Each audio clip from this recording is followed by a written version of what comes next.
본 방송에서 제공하는 투자 정보는 투자 판단에 대한 조언입니다. 방송에서 제공하는 주식의 가치, 가격 상승 및 가격 하락에 대해서는 방송사에서 보장하지 않습니다. 네, 오늘 주요 헤드라인 소식입니다.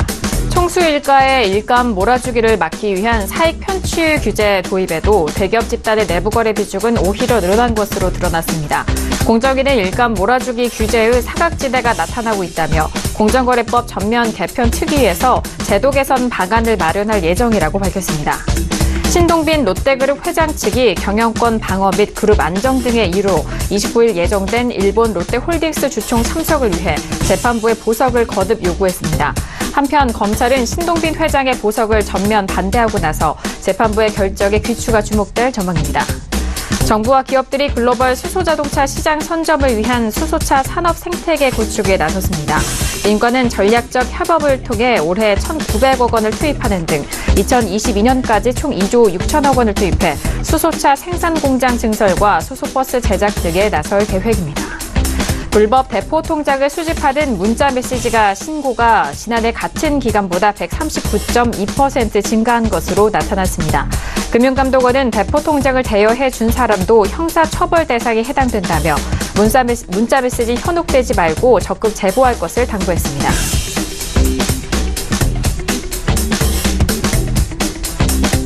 네, 오늘 코스피 지수는 0.03% 상승한 2357.88에 장을 마감합니다. 코스닥 지수는 0.69% 상승한 836포인트의 장을 마칩니다. 유가증권 시장에서는 개인과 기관, 동반 순매수, 외국인 홀로 순매도로 이어갑니다. 코스닥 시장에서는 기관과 외국인의 동반 순매수, 반면 개인 홀로 순매도 이어갑니다. 코스피 시장 쪽에서 삼성전자가 하락합니다. 1.27% 빠지면서 46,650원에 마감이 됐고 SK하이닉스는 추가적으로 하락하면서 5.25% 빠진 84,800원에 장을 마감합니다.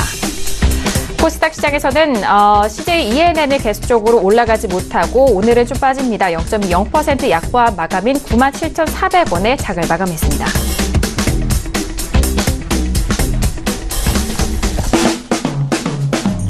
네, 안녕하세요. 평택전남 정석투자 MC 김은혜입니다. 자, 오늘 한 주간의 시작인 월요일작이었습니다. 자, 양시장에 대해서는 강보합권으로 마무리가 된 상황인데요. 유가증권 시장에서는 기관 쪽에서 수급이 들어오면서 지수 상승을 견인한 상황입니다. 잠시 후 대표님과 함께 꼼꼼한 시황 분석과 그리고 여러분께서 가지고 계신 종목에 대한 상담까지도 다시 한번 도와드리도록 하겠습니다. 아울러 저희가 방송 중에 제공되는 정보는 투자 판단에 대한 조언입니다. 해당 상품의 가치와 수익률을 보장하지 않는다는 점 다시 한번 유의해 주시길 바라겠습니다. 자, 오늘은 월요일 저녁인데 월요일 저녁은 대표님과 함께 이어가보도록 하겠습니다. 대표님 나와 계시는데요. 대표님 안녕하세요. 네, 안녕하세요. 네, 반갑습니다. 자, 대표님 한 주간의 시작 월요일입니다. 지난 주말에는 광주 강연회로 시청자분들을 직접 찾아뵀었잖아요. 강연회 어떠셨나요, 대표님? 반응이 아주 좋았고요. 저도 약속대로 상당히 다양한 내용을 전달했습니다. 그래서 앞으로 부의 재편 시기에 많은 도움이 됐으면 좋겠어요. 그래서 그걸 잘 활용하시기 바라겠고요. 그걸 잘 활용하기 위한 가장 좋은 방법은 뭘까요? 바로 서울경제TV 보시면서 계속 제가 점검을 해드리고 뭔가 전망을 하면 참고하시면 될 것 같고요. 하나 부탁을 드린다면 정보는 희소가치도 상당히 중요합니다. 그래서 정보나 교육이나 가장 중요한 것은 정확성입니다. 정확하지 않은 정보나 교육은 의미가 없잖아요. 두 번째는 희소가치입니다. 많은 사람들이 알면 오히려 가치가 좀 떨어지겠죠. 그래서 그날 오신 분들 중에서 보시면 그 메모하신 분들, 사진 촬영하신 분들, 녹음하신 분들 많이 있는데 혼자만 많이 들으시면 되니까 유파지만 말아달라 이렇게 꼭 부탁을 드리겠습니다. 네, 알겠습니다. 주말에는 이런 시장 분위기 안에서 많은 분들이 또 대표님의 강연에 궁금해 하셨을 텐데 직접 시청자분들을 찾아뵙고 또 만나 뵈어서 시청자분들도 대표님의 강한 기운을 잘 받으셨을 거라고 생각이 됩니다. 자, 오늘 월요일장 정우영 대표님과 1시간 이어가 보도록 하겠습니다. 자, 앞서서 양시장에 대해서는 말씀을 드렸듯이 강보합권에서 마무리가 된 상황인데요. 자, 오늘 양시장에 대해서는 대표님이 한 줄로 어떻게 정리를 해 주셨을까요? 오늘 장 한마디 바로 화면 통해서 확인합니다. 네, 평택촌놈의 오늘장 한마디입니다. 코스피는 확실한 추세 하락과 제한적 반등 구간이라고 정리합니다. 네, 오늘 양시장에 대해서는 강보합에서 마감이 된 상황인데요. 하지만 코스피 시장 안에서는 시작부터 하락으로 출발이 됐고 장 막판에 소폭 올라오면서 0.03%의 강보합입니다. 자, 대표님 일단 코스피 지수에 대해서는 추세 하락에 대한 부분 워낙 이전부터 짚어주셨기 때문에 많은 분들이 이해하실 것 같고 제한적 반등 구간이라고도 정리를 해주셨는데요. 풀어주실까요? 아직도 이 방송을 모르는 분들은 계속해서 반등이 아니라 대세 상승으로 이어가길 바랄 겁니다. 근데 제 방송을 계속 보신 분들은 투자 하락이라고 하는 것은 이미 다 인정을 하고요. 과연 어디까지 반등하느냐 여기에 포인트를 두고 있습니다.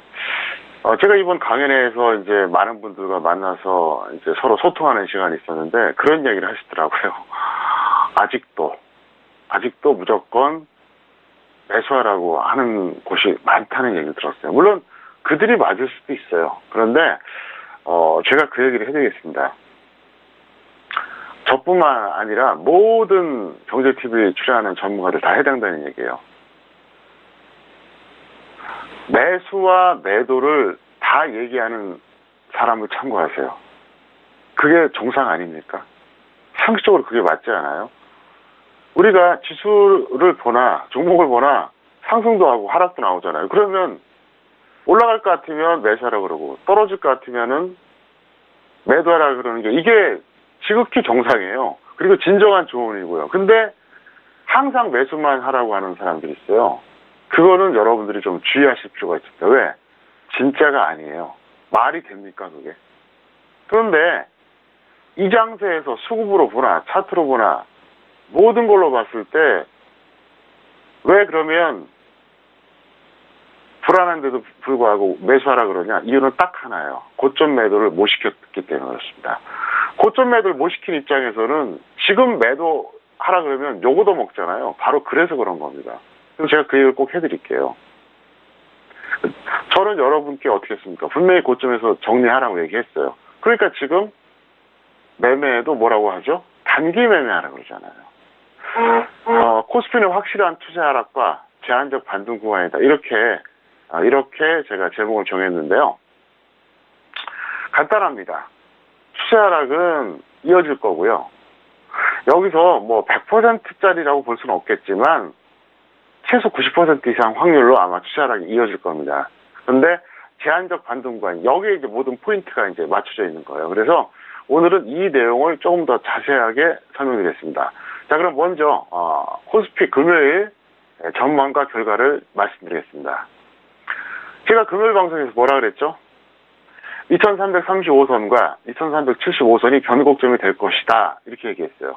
그러면서 뭐라고 설명했냐? 2335에 가까울수록 반등 가능성이 있고 만약에 거기서 무너지면 끝난다. 반대로 위쪽에서는 2375선이 가까울수록 다시 밀릴 가능성이 있고 그걸 돌파하면 더 갈 수 있다. 이렇게 제가 분명히 얘기했습니다. 일주일 전도 아니고 1개월 전도 아니고 바로 금요일이었어요. 그러니까 정말 거래일수는 하루 전이잖아요. 근데 오늘 결과가 어땠죠?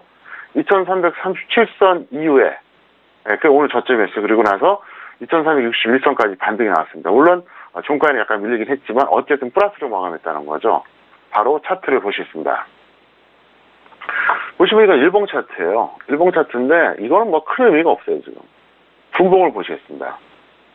자, 여기 지금 수평선이 두 개가 있죠. 이게 바로 2375고요. 이게 바로 2335예요.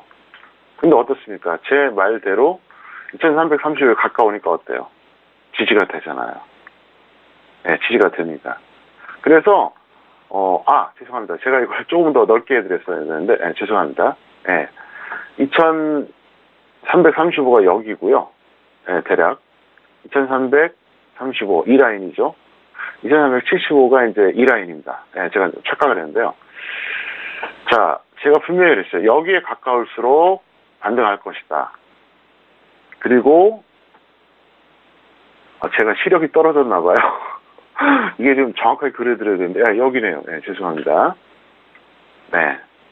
제가 이제 나이가 50대다 보니까 이해 좀 해주세요. 이게 2335, 이게 2375예요. 근데 지금 실전에서 어떻게 됐죠? 여기서 딱 멈췄잖아요. 그래서 지금 이제 남은 포인트가 뭐냐면 그거예요. 과연 여기서 올라갔을 때 2375에서 어떻게 반응하느냐. 이거예요, 현재요. 이겁니다. 그래서, 지금 드린 말씀도 잘 참고하세요. 일단 하단은 거의 제가 예측한 대로 움직였습니다. 2335 근처에 오니까 2375 딱 찍고 올라왔잖아요. 근데 여기서 중요한 걸 얘기해 드릴게요. 이거를 단순하게 생각하시는 분들은 그럼 2375 근처까지는 갈 수 있는 거 아니야? 이렇게 생각할 수 있죠. 2375. 그러면 2370까지는 충분히 돌파가 되겠네? 장담 못해요. 네, 그걸 말씀드리겠습니다. 제가 금요일에 말씀드렸던 것은 뭐냐면, 뭐 여러 가지 이제 분석 도구가 있는데, 뭐 차트만 본 게 아니에요. 뭐 여러 가지 하여간 제가 보는 게 있습니다. 얘기하자면 시간이 너무 많이 걸려갖고, 한 4가지, 5가지 정도 이렇게 좀 조합을 해요. 제가 항상 얘기했잖아요. 저는 분석할 때 귀납적 방법으로 분석한다고요. 달랑 차트 하나 보거나, 그러지 않아요.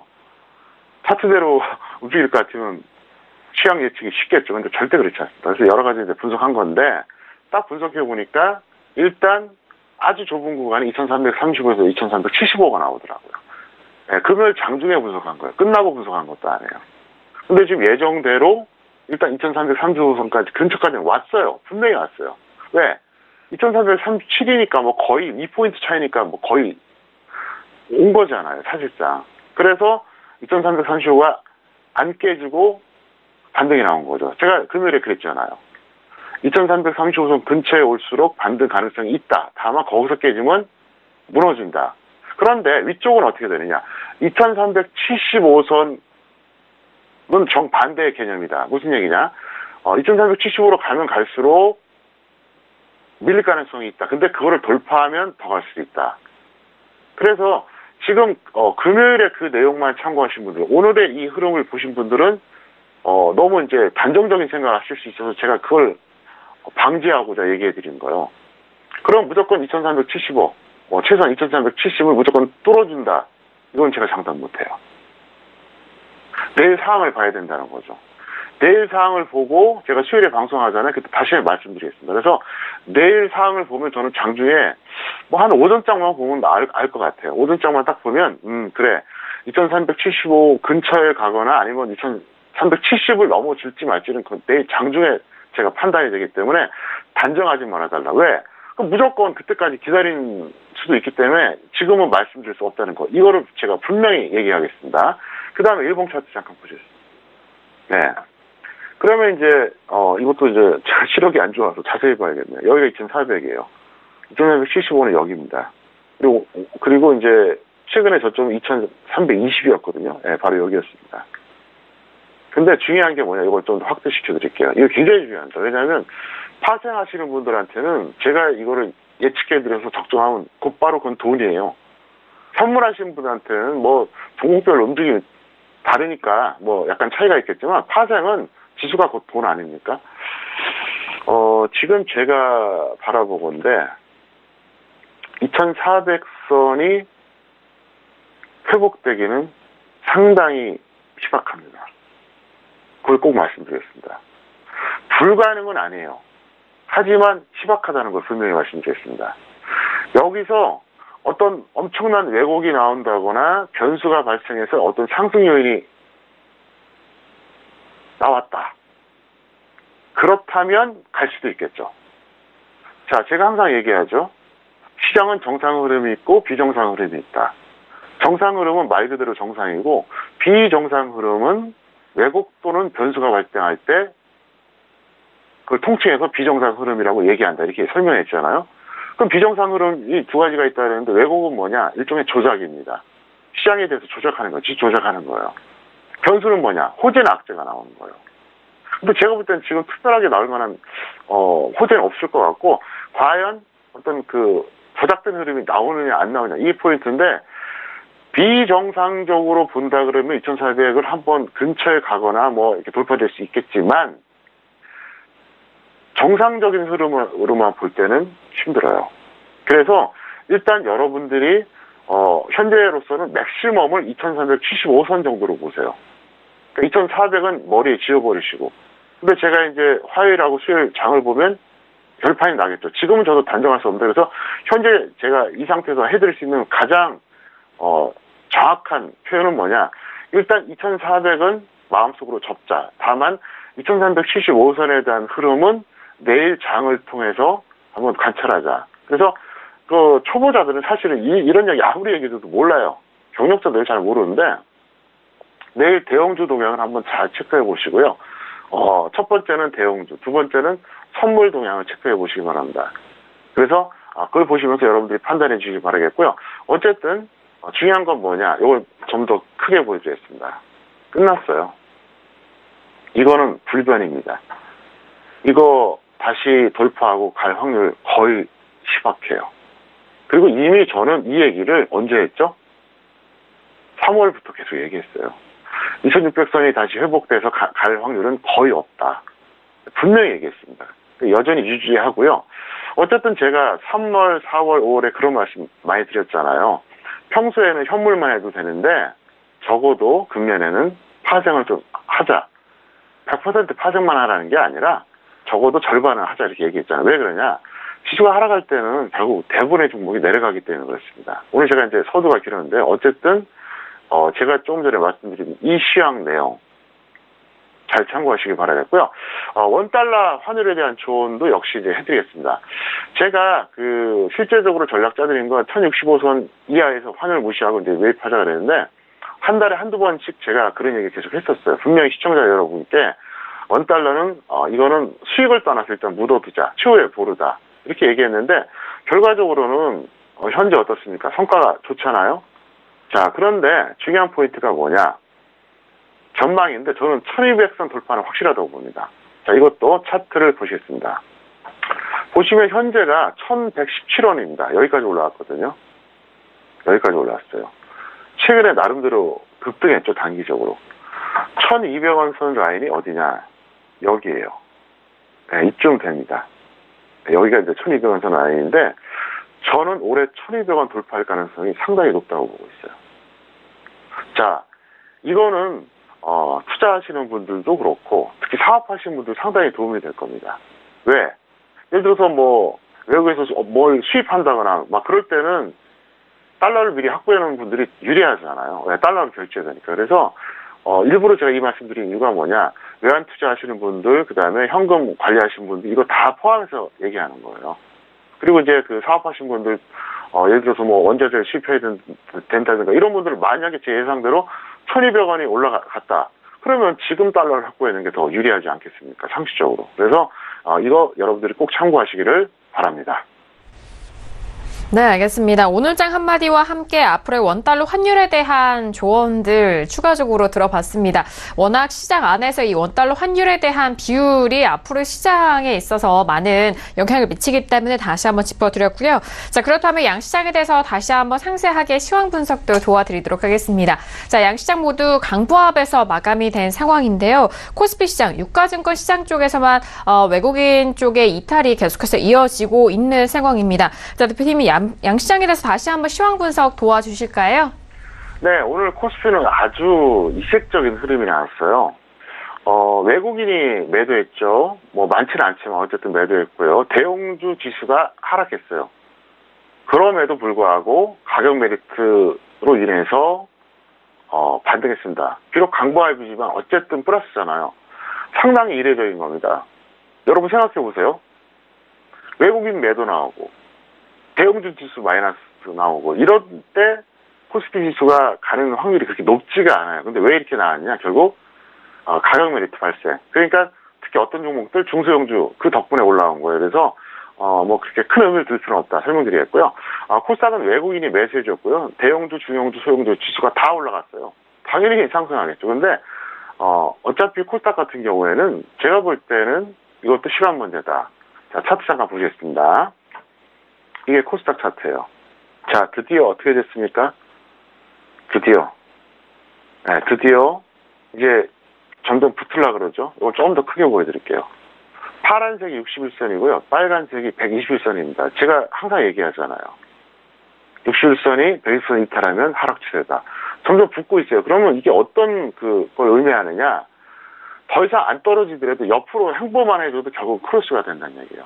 여기서 만약에 61선이 120선 데드크로스가 안 나오려고 그러면 급등해줘야 돼요. 근데 그러기에는 지금 확률이 희박하다는 거죠. 그래서 어쨌든 빠르면 6월 중에 늦어도 7월 초순경에는 완전히 투자하게 되니까 그 점을 여러분들이 꼭 참고하시기를 바랍니다. 네, 알겠습니다. 자, 오늘 양시장에 대해서 다시 한번 시황 분석 도와드렸습니다. 코스피 시장, 유가증권 시장에서는 외국인의 매도와 대형주 하락에도 불구하고 가격 메리트가 좀 발생하면서 반등을 한 상황이고요. 자, 코스닥 시장에서는 외국인의 매수와 대중소형주의 반등으로 정상적인 상승까지 이어갔었던 오늘 우리 시장에 대해서 다시 한번 정리해드렸습니다. 자, 이어서 오늘의 주요 이슈와 공시 분석 사항도 만나보도록 하겠습니다. 먼저 오늘의 이슈들 화면 통해서 먼저 확인합니다. 네, 오늘의 주요 이슈 공시 분석 사항입니다. 먼저 첫 번째 이슈는 신세계가 올라왔습니다. 인천공항 면세점 선정에 상승세 보였다라는 이슈고요. 두 번째 이슈는 한국유리가 올라왔습니다. 자동차 유리 사업 강화 방침 기대감에 장 초반 상승 흐름 보였다는 이슈까지 점검합니다. 네, 오늘도 이렇게 두 가지 이슈 준비하도록 하겠습니다. 첫 번째 이슈는요, 신세계가 올라왔습니다. 지난주에 일단 인천공항 내 면세점 사업 선정 소식도 들려온 상황이고요. 자, 오늘장에는 계속적으로 그 이슈의 탄력을 받으면서 7.15% 상승한 41만 9,500원에 마감이 된 상황입니다. 자, 오늘 아랫꼬리로 일봉상 캔들이 지지가 된 이후에 마무리가 됐는데요. 자, 대표님, 일단 신세계는 오늘장에 추가적으로 이틀 연속 상승으로 이어갔는데 추가적인 상승은 어떻게 보실까요? 네, 보유자는 홀딩 후에 매도해 주세요. 그러니까 조금 더 갈 것 같습니다.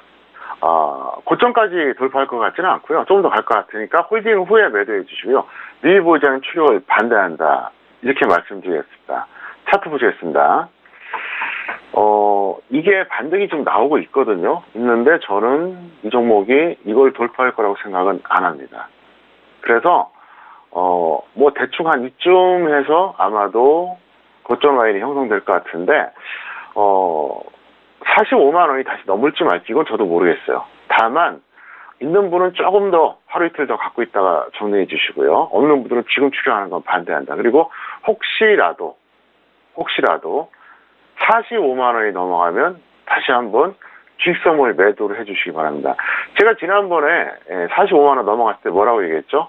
시청자 여러분께 주식선물 매도하라고 그랬잖아요. 대충 여기까지 홀딩했다 그래도 이게 거의 100% 나올 뻔했어요. 여기서 잘라줬다 그래도 50% 나왔다는 얘기죠. 그래서 이번에 역시 여러분들이 잘 활용하시기를 바랍니다. 네, 알겠습니다. 자, 신세계 같은 경우 보유자는 홀딩을 조금 더 해본 이후 매도에 대한 의견 주셨고요. 미보자는 현재 부근에서 추격 반대 의견도 주셨습니다. 추가적으로 상승 이후 45만 원대 도달한다면 주식 선물에 대한 매도 의견까지 다시 한번 참고해 보시길 바라겠습니다. 자, 이어서 다음 소식도 살펴드립니다. 한국유리가 올라왔는데요. 자동차 유리 사업 강화 방침 기대감을 받고 있는 상황입니다. 오늘장 한국유리 종가 먼저 확인하죠. 오늘 한국유리는 2.11% 상승하면서 38,800원에 마감이 됐습니다. 자, 결국 음봉 마감이 된 상황이지만요. 조금의 소폭 반등 이어가는데 대표님 한국유리 같은 경우에는 앞으로의 반등 어떻게 보실까요?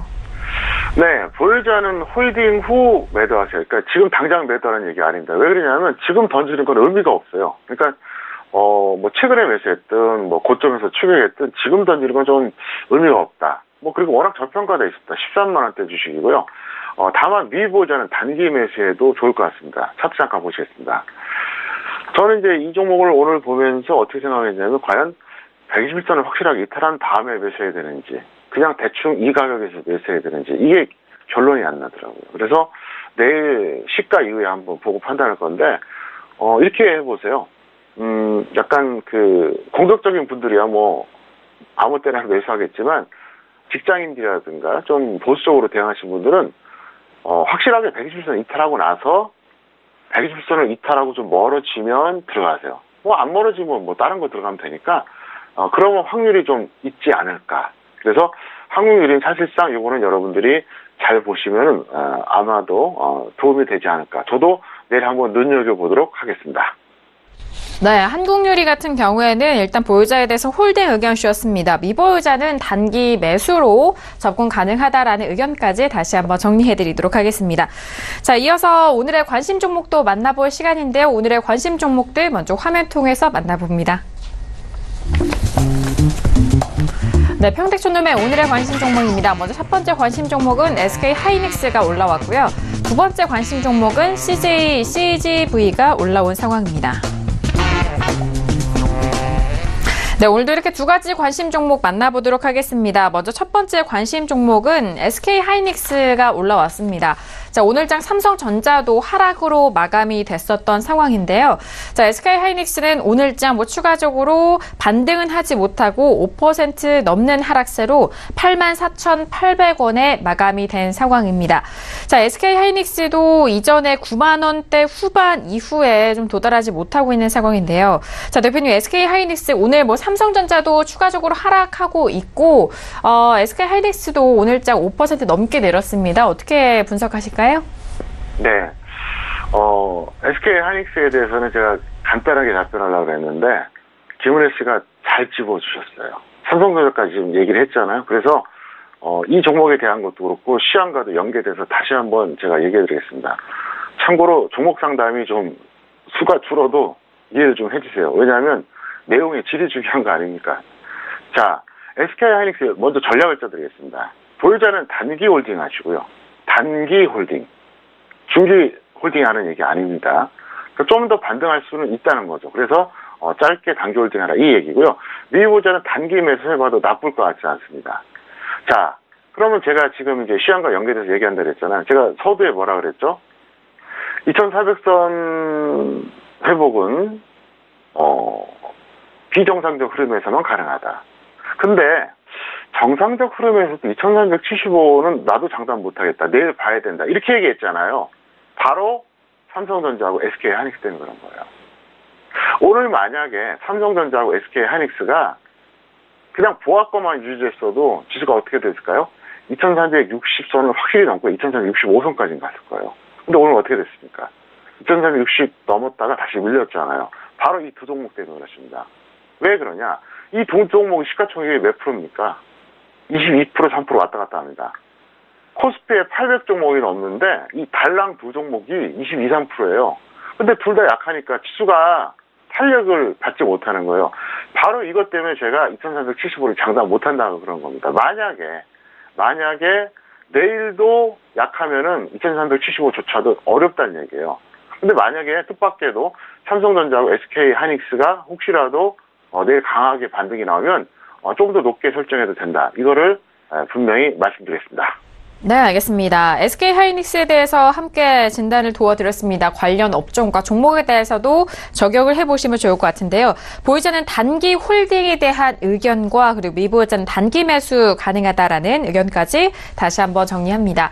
자, 이어서 다음 관심 종목도 만나볼까요? CJV가 올라왔습니다. 자, CJV 같은 경우에는 이제 계절적인 특수도 받을 수 있는 상황인데요. 자, CJV 오늘장의 종가는 5.62% 상승한 67,600원에 마감이 됐습니다. 전일장과 오늘장 추가적으로 반등하면서 6만 원대 후반까지 현재 올라오고 있는 상황인데요. 대표님, CJV는 지난주 금요일장도 탄력적이었고 오늘장도 추가적입니다. 어떻게 보실까요? 네, 보유자는 단기 홀딩 하시고요. 미보유자는 조정 시 매수하세요. 차트 잠깐 보시겠습니다. 이 종목 같은 경우 사실은 이거는 가치평가라든가 이런 것보다도 그냥 차트 분석하다가 그 납품만 따져도 됩니다. 지금 이걸 여기서 따라잡기는 좀 부담스러워요. 그래서 보유자는 어차피 여태까지 홀딩했다면 조금 더 단기적으로 홀딩해달라 이 얘기고요. 미보유자는 조정을 받으면 하세요. SK 하이닉스는 제가 단기 매수하자고 그냥 바로 직설적으로 얘기했잖아요. 근데 이거는 조정 받으면 하자 설명드렸고 이거를 거시적으로 좀 보겠습니다. 어떻습니까? 차트가 이런 형태죠. 그래서 CJ, CGV 이렇게 보시면 돼요. 이거는 어떤 한 해에 갑자기 대박이 터질 기업은 아니에요. 그렇다고 망하지도 않을 거예요. 무슨 얘기냐? 꾸준하게 돈 벌 수 있는 기업이에요. 그렇기 때문에 CJ, CGV 같은 경우는 여러분들이 어떻게 대응하시느냐? 이렇게 하시면 돼요. 직장인들은 짧게는 한 2년마다, 길게는 한 5년마다 한 번씩 뚝 들러갔다가 좀 심하게 빠졌구나. 그럼 한번 들어가셔도 돼요. 반대로 어쨌든 좀 탄력이 너무 좋네? 그럼 안 들어가면 돼요. 그래서 CJ, CGV 같은 이 종목의 특성이 어떠냐면 특정한 해 무슨 잘 된다고 해서 엄청난 대박이 터지는 것도 아니고 그렇다고 해서 쪽박이 나오는 것도 아니에요. 왜 그러냐? 아무리 좋은 영화가 있다 칩시다. 그러면 어떤 상영관이 있는데 갑자기 상영관을 10배로 늘 수 있나요? 안 되잖아요. 내지는 대망정. 반대로 기본적으로 문화적 수요가 있단 말이에요. 우리나라는. 그리고 CJ, CGV가 어떻게 보면 선두주자잖아요. 이 분야에서. 그전에 그 극장 문화는 어땠습니까? 좀 약간 지금하고 많이 달랐죠. 그래서 CJ, CGV 같은 경우에는 정말 직장인용으로 좋습니다. 그리고 가치 투자하는 분들한테 굉장히 좋은 종목이고 제가 항상 이 얘기 하잖아요. 저는 이미 이거를 13년 전에부터 얘기를 했었어요. 그냥 이거는 중장기로 갖고 가면 좋을 거다. 근데 지금은 애매합니다. 지금 구간 자체가 뭐냐면 여기서 한번 고점 찍었어요. 그리고 나서 여기는 좀 박스권이거든요. 그래서 지금은 단기 매매가 났고요. 어떤 경우가 되든 그러니까 지수가 밀리든 이 종목이 뭐가 되든 어쨌든 또 한 번 크게 한번 밀릴 때가 올 겁니다. 그러면 기억해 두셨다가 이 종목은 꼭 접근하시기를 바랍니다. 네, CJ, CGV에 대해서 다시 한번 진단 도와드렸습니다. 역시나 CJ, CGV도 단기적인 접근 가능하다라는 의견과 함께 홀딩에 대한 의견까지 다시 한번 전달을 해드렸으니까요. 미보유자는 조정 시 매수적인 접근 다시 한번 정리해드리도록 하겠습니다. 자, 이렇게 오늘도 두 가지 관심 종목까지 여러분들 찾아가고 있습니다. 저희가 말씀드린 내용은요. 투자 판단에 대한 조언이고요. 해당 상품의 가치와 수익률을 보장하지 않는다는 점 다시 한번 유의해 주시길 바라겠습니다. 자, 이어서 여러분들의 종목 상담 도와드리는 시간입니다. 평촌에게 물어봐 시간으로 이어갑니다.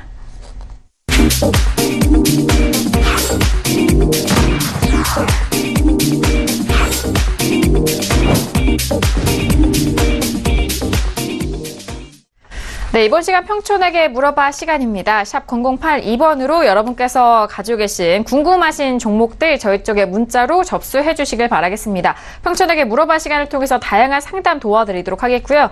그리고 저희 쪽에 문자 보내주셨던 시청자분에 한해서 매주 금요일 저녁 5분을 추첨합니다. 이 5분께 평택초등 아카데미 시청권 드리고 있으니까요. 많은 문자 참여도 기다리고 있겠습니다.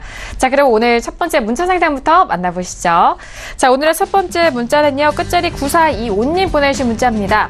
평소님, 삼익 THK를 매수가 16,900원에 비중을 15%, 향후 전망 부탁합니다. 문자 주셨습니다. 자, 오늘 장의 삼익 THK는요, 1.69% 상승한 15,050원에 마감이 됐습니다. 네, 삼익 THK는 오늘장 이틀 연속 상승은 하지만 아직 매수가보다는 부족합니다. 대표님 어떻게 진단하실까요? 이 종목을 매수하신 가격대나 타이밍은 결코 잘못된 게 없어요. 일단 과정상 합리적인 매매입니다. 그래서 현재 가격대 전후에서 추가를 하세요. 추가하셔서 평균가 대비 본전 또는 마이너스 10% 손절하시고요. 또 다시 한번 접근해도 무리가 없을 것 같고요. 어쨌든 조금 밀리긴 했지만 추가 매수하셔서 단가가 높아지면 전부를 일단 정리한다든가 아니면 절반이라도 정리하시고 다시 한번 접근해도 좋을 것 같습니다. 네, 삼익 THK에 대해서 진단 도와드렸습니다. 지금 추가 비중을 좀 늘리신 이후에 평균가 대비 본전 또는 손절 마이너스 10% 진단 다시 한번 정리합니다. 자, 이어서 다음 문자 상담도 이어가 볼게요. 끝자리 0833님 보내주신 문자고요. 현대 상사를 매수가 41,000원의 비중을 20% 목표가 궁금해 하십니다. 자, 오늘장의 현대 상사는요, 2.42% 빠진 34,300원에 마감이 됐습니다. 네, 현대상사는 최근 흐름이 조금 부족한 상황인데요. 목표가 궁금해하시는데 대표님 목표가 어떻게 설정할까요? 일반적으로 목표가라고 하는 것은 중장기 투자할 때 언급하는 거예요. 단기는 목표가라기보다는 뭐랄까요, 그냥 단순하게 대응해 주는 게 좋습니다. 근데 이분 같은 경우에는 조금 성급하셨어요. 만약에 제 방송을 계속 들었던 분 같으면은 성급하다는 결론밖에 나올 수 없고요. 안 들었던 분 같으면은 이 평택촌놈의 차트 이론을 모르는 거죠. 일단 손절 마이너스 10% 또는 마이너스 20% 매도 후에 재매수 하시고요. 차트 보시겠습니다. 여기서 하셨어요. 자, 이 검은색 21선입니다. 제가 귀가 닳도록 얘기하잖아요. 상승 추세의 종목에 대해서. 자, 61선이 120선 돌파했죠? 분명한 상승 추세입니다. 물론 이거는 평택촌놈의 차트 이론입니다. 다른 사람들은 뭐라 그럴지 모르겠지만 저는 이렇게 됐을 때 상승 추세를 인정을 합니다. 검은색 21선 아래, 아니면 파란색 67선 위, 그것도 아니면 빨간색 121선 아래에서 매수하라고 그랬죠. 근데 이분은 매수하신 가격대가 어디죠? 여기입니다. 무슨 얘기냐? 제 방송을 계속 들었던 분 같으면 좀 성급했다는 거죠. 이쯤에서 가거나 말거나 이쯤에서 매수하는 거는 이건 정석이에요. 근데 너무 성급하셨어요. 그래서 일단 위아래 걸리는 대로 정리해 주시고 다시 한번 재매수해달라 이렇게 설명을 드리겠습니다. 네, 현대상사 목표가 궁금해하시는데 손절 마이너스 10% 또는 마이너스 20% 먼저 오는 가격 매도 이후에 다시 한번 재매수 누려보셔라 라는 말씀까지 정리합니다. 자, 이어서 다음 문자 상담도 받아볼게요. 끝자리 7789님 보내신 문자입니다. 평촌님 현대차를 12만 9천 원에 비중은 20% 단기 혹은 중기로 봐도 될까요? 문자를 주셨습니다. 자, 오늘장의 현대차 종가는요, 0.77% 빠진 약과 마감이고요. 12만 9천 원에 마감이 됐습니다. 네, 지금 중단기에 대한 기간적인 부분을 물어보셨는데 오늘의 종가가 매수가와 동일합니다. 대표님, 앞으로 어떤 기간적인 부분으로 끌고 가도 좋을까요? 무조건 단기예요. 지수로 보나 자동차 업종으로 보나. 그래서 마이너스 5% 또는 플러스 10% 정도에서 매도해 주시기 바라겠고요. 차트 잠깐 보시겠습니다. 지금 들어가신 건 잘 들어가신 거예요. 이쯤 들어갔으면 상당히 잘 들어간 거죠. 근데 이거 추세를 한번 보세요. 기억하실 겁니다. 제가 2017년에 틈만 나면 뭐라고 했습니까? 정리하라고 그랬어요. 연말에도 그랬고요. 올해도 그랬고 계속 그랬어요. 결국 어떻게 됐어요? 무너졌잖아요. 자동차 쪽에 대해서 제가 부정적으로 얘기를 했습니다. 이거를 아주 거시적으로 볼까요? 좀 많이 밀린 거예요. 더 밀릴 겁니다. 그 다음에 사실상 같은 종목이라고 할 수 있는 기아차 잠깐 보겠습니다. 어때요? 똑같죠? 기아차 전망 다시 한번 해드릴까요? 제가 그때가 그러니까 이제 11년이었죠? 그때 8만원 이상, 2012년에 역시 또 8만원 이상 무조건 던져라. 대세 하락한다 얘기했었어요. 그리고 나서 계속 흘러내렸는데 뭐라고 얘기했었냐면 언젠가 3만원이 깨질 거다. 근데 3만원이 바닥도 아니다. 이렇게 얘기했어요. 제 조언을 오랫동안 들으셨던 분들은 다 알아요. 증인이 한두 명이 아니기 때문에. 결국 어떻게 됐습니까? 3만원 한번 깨졌죠? 반등 한번 나왔어요. 지금 또 깨지려고 그러잖아요. 절대로 3만원 바닥 될 수가 없습니다. 저는 왜 그 당시에 그때 그렇게 얘기했었냐면 여러 가지 이유가 있는데 자동차는 끝났다고 확신했어요. 지금 계속 흘러내리잖아요. 조선도 마찬가지고. 그래서 제 판단으로는 어쨌든 당분간 자동차는 중기 매매는 아니다. 이렇게 분명히 말씀드리겠습니다. 네, 현대차에 대해서 물어보셨습니다. 단기와 중기적으로 이 자동차 관련된 업종과 종목들 어떻게 끌고 가야 될지 참고하시면 좋을 것 같은데요. 현대차는 손절 마이너스 5% 또는 수익 10% 이상에 대한 매도 의견과 단기로 일단 가져가 보자라는 말씀까지 정리합니다. 자, 이어서 다음 문자 상담도 받아볼게요. 다음 문자는요, 끝자리 9091님 보내주신 문자입니다. FNC 엔터를 매수가 1,700원의 비중은 30% 꼭 진단 부탁드립니다. 문자 주셨는데요. 자, 오늘장의 FNC 엔터는 1.78% 빠지면서 9,360원에 마감이 됐습니다. 네, 전일장부터 이제 만원대가 깨질 상황인데 지금 만원대 초반에 매수를 하셨어요. 진단 어떻게 도와주실까요? 이분 같은 경우에도 좀 성급하셨어요. 그 고점 매수까지는 아니래도 좀 추정 매수 성향이 있었는데 마이너스 5% 또는 마이너스 15% 위아래 걸린 대로 매도해 주시고 다시 재매수하면 좋을 것 같습니다. 제가 반복적으로 말씀드리지만 평택촌놈의 차트 이론만 여러분들이 참고하셔도 절대로 추격 매수를 안 합니다. 그러니까 앞으로도 계속 참고하시길 바랍니다. 네, 일단 매수적인 시점에 대해서 좀 다시 한번 짚어주셨습니다. FNC 엔터는요, 손절 마이너스 5% 또는 마이너스 15% 먼저 오는 가격대 매도 후에 재매수 의견 정리해드리도록 하겠습니다.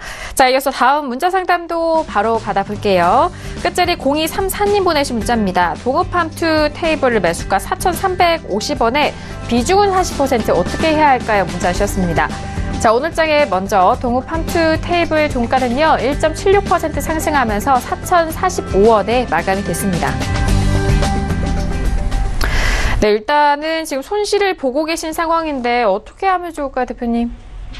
네, 이 종목은 본전 또는 손절 마이너스 20% 매도 후에 재매수를 해주시고요. 너무 무리하셨어요. 너무 무리하셨어요. 누가 봐도 차트가 이건 문제가 있거든요. 차트 보시겠습니다. 제 판단은 아마 여기서 하신 것 같은데 한번 보세요. 누가 보더라도 이거는 추격 매수예요. 그전에는 뭐 하셨냐고요. 이것도 습관이거든요. 그러니까 밀릴 때는 겁나서 못 잡는 거예요. 근데 막상 간다 그러면 잡아요. 근데 또 그분들한테 왜 이렇게 했냐 물어보면 또 본인들 나름대로 또 그래요. 추세가 좋아 보이니까 탄력이 있으니까 안전하다고 생각했다. 뭐 그것도 뭐 어느 정도 일리는 있는데 문제는 뭐냐면 확률상으로 이렇게 습관 들이면은 실패할 확률이 더 높다는 얘기예요. 더 빠지더라도 여기서 시도를 했어야죠. 여기서 기본적으로. 그리고 현물의 영원한 진리가 뭐죠? 싸게 사서 비싸게 파는 거예요. 그러면 동그라미 구간은 최근에 한 2달을 놓고 봤을 때 싼 가격대는 아니죠. 그러니까 그 순간은 탄력이 좋아 보이는데 조금만 밀리면 어떻게 됩니까? 속절없이 그냥 바로 그냥 평가 손이 나와버리잖아요. 그래서 이거를 또 이 말씀도 드릴게요. 만약에 지수가 강세장이다. 그러면 또 괜찮아요. 네, 밀려도 약간 밀리거나 더 갈 수도 있는데 지금 지수가 어떻죠? 불안하잖아요. 그래서 무조건 이렇게 따라잡는 게 나쁘다 이렇게 단정할 수는 없어요. 다만 시황도 고려하고 또 전체적인 확률을 보면서 하자. 그래서 이 종목은 어쨌든 과정상 문제가 있었다. 이렇게 설명을 드리겠습니다. 네, 동업팜투 테이블에 대해서 진단 도와드렸습니다. 본전 또는 손절 마이너스 20% 매도 후에 재매수 의견 정리 다시 한번 도와드릴게요. 자, 이어서 다음 자 상담도 빠르게 이어가 봅니다. 끝자리 2975님 보내주신 문자입니다.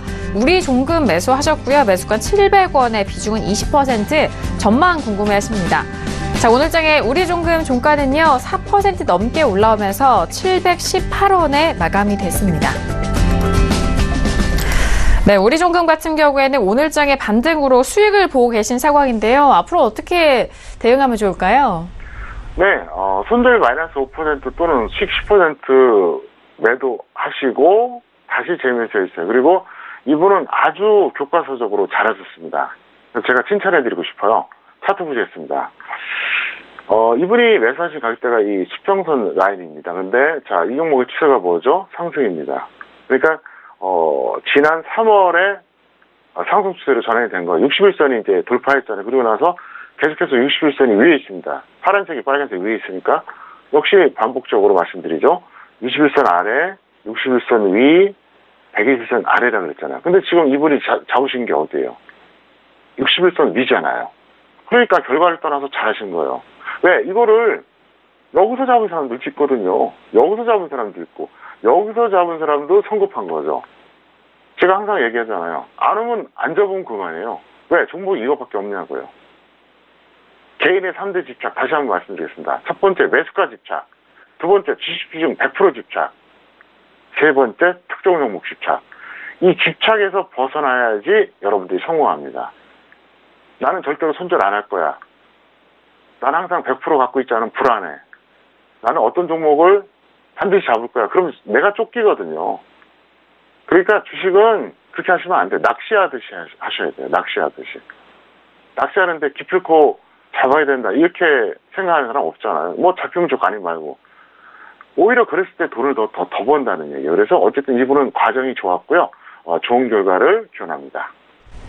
네, 우리종금 일단 매수 시기도 적절했고 현재 수익을 보고 계신 상황인데요. 우리종금은 수익을 10%, 그리고 손절은 마이너스 5%에 대해서 다시 한번 가격대 설정 도와드렸습니다. 자, 이어서 다음 주 상담도 받아볼게요. 끝자리 5200님 보내신 문자입니다. 조강 ILI를 매수가 9,840원에 비중은 70%, 많이 하락했는데 어떻게 해야 될까요? 문자를 주셨습니다. 자, 오늘장의 조각 ILI는요, 12%가 넘게 빠지면서 7,390원에 마감이 됐습니다. 네, 지금 4거래일 연속 하락을 하면서 오늘장은 8,000원대까지도 깨진 상황인데 9,000원대 후반에 매수를 하셔서 손실을 지금 계속해서 더 보고 계신 상황인데요. 대표님 어떻게 대응할까요? 이분은 좀 조급한 것도 있고 약간 게으른 것도 있는 것 같아요. 종목을 찾아보다 보면 기회가 나오거든요. 사서 고생하잖아요, 지금. 손절 마이너스 10% 또는 마이너스 30% 매도 후에 재미있어 하세요. 지금 뭐 저평가된 종목이니까 뭐 더 갈 수도 있는데 과정이 너무 나빠요. 차트 보시겠습니다. 여기서 하신 거예요. 이거는 더 가지 않는다는 뭐 그런 어떤 뭐 단정은 할 수 없어요. 하지만 이거 무조건 잘못된 거죠. 무조건 잘못된 거예요. 제가 또 한번 얘기하겠습니다. 이 종목을 어떻게 매수했어야 되느냐. 보세요. 여기서 상승세 전환됐죠. 작년 12월입니다. 61선이 120선 돌파했어요. 그리고 나서 제가 아주 그냥 귀에 닳도록 얘기하잖아요. 21선 아래, 61선이 121선 아래. 그러면 그 이후에 121선 아래에서 매수 기회가 계속 왔어요. 여기서 왔잖아요. 얼마나 좋아요. 그리고 제가 그 얘기까지 했잖아요. 시청자 여러분, 만약에 종목 고르는 게 어렵다. 나는 두렵다. 더 이상 깨지면 안 된다. 그러면 이렇게 보시면 돼요. 상승 추세 종목인데 120선 깨진 것만 골라서 들어가세요. 간단해요, 그러면. 물론 120선 깨졌다고 해서 그러면 계속 가느냐? 그건 아니에요. 하지만 확률이 높다는 거죠. 그리고 손해봐도 작다는 거죠. 지금 저렇게 동그라미 구간에서 매수하시는 건 이거는 아니죠.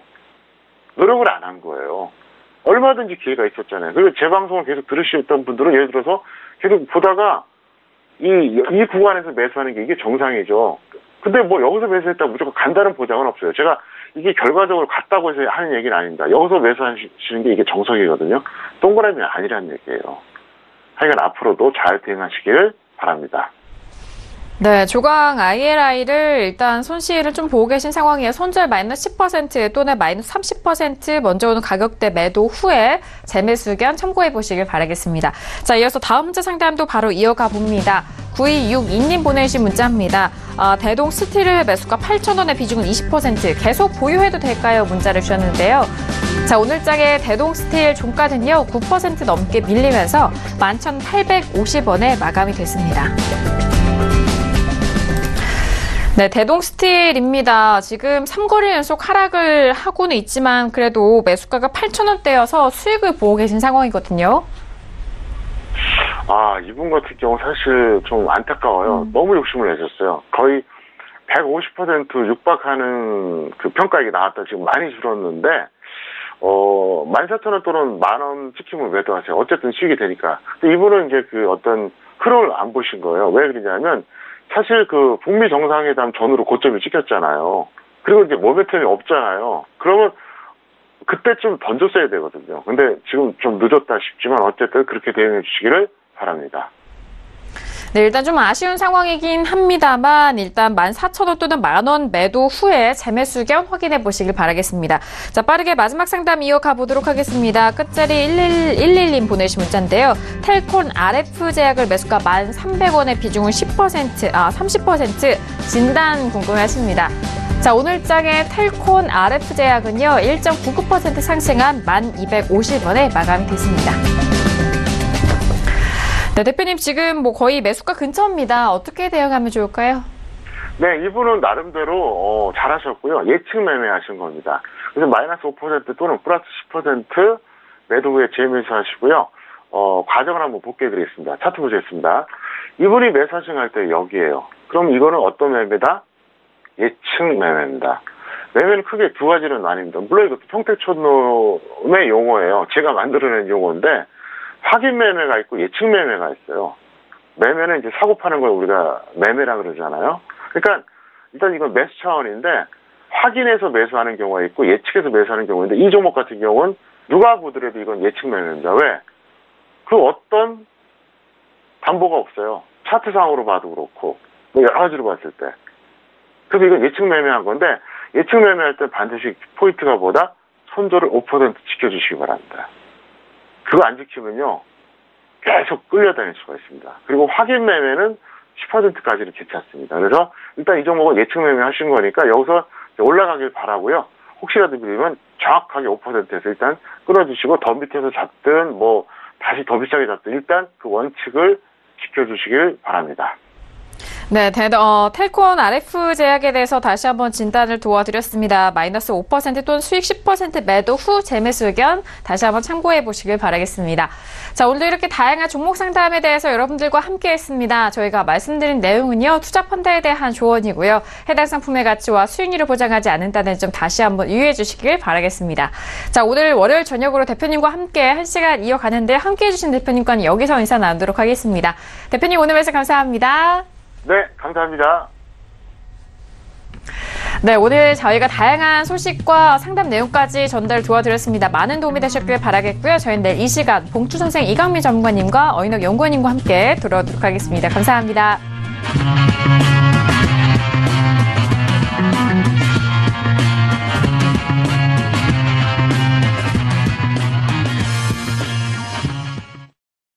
본 방송에서 제공하는 투자 정보는 투자 판단에 대한 조언입니다.